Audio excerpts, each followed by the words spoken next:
इस वीडियो में हम जानेंगे property class of bolt, screw and stud. Bolt, screw और स्टड के प्रॉपर्टी को रिप्रेजेंट करने के लिए दो नंबर का यूज होता है। जैसे एक एग्जांपल के रूप में लेते हैं 5.8।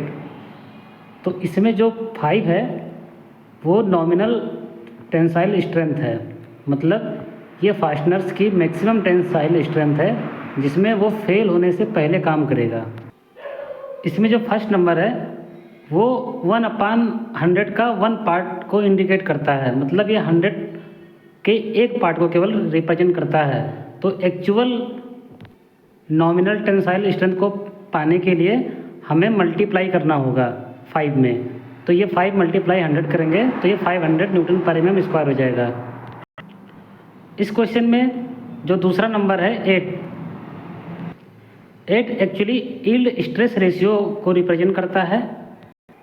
ये 10 में से केवल एक पार्ट को इंडिकेट करता है, इसलिए एक्चुअल स्ट्रेस रेशियो को पाने के लिए 8 में 10 का मल्टीप्लाई करना होगा। That means 8 × 10 = 80%। आइए जानते हैं यील्ड स्ट्रेस रेशियो एक्चुअली होता क्या है। नॉमिनल यील्ड स्ट्रेस और नॉमिनल टेंसाइल स्ट्रेंथ के बीच के रेशियो को रिप्रेजेंट करता है यील्ड स्ट्रेस रेशियो।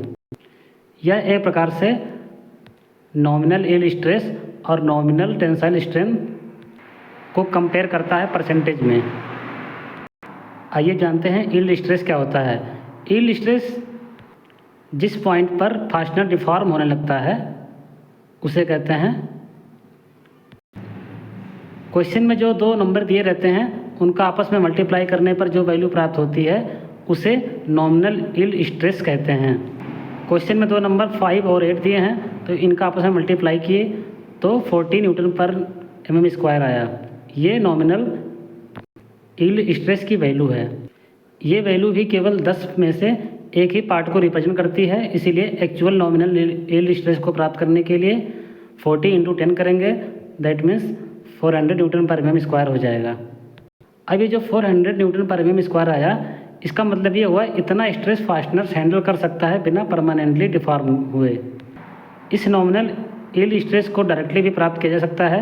जैसे अगर हम नॉमिनल टेंसाइल स्ट्रेंथ का 80% निकालेंगे तो 400 न्यूटन पर mm स्क्वायर आ जाएगा।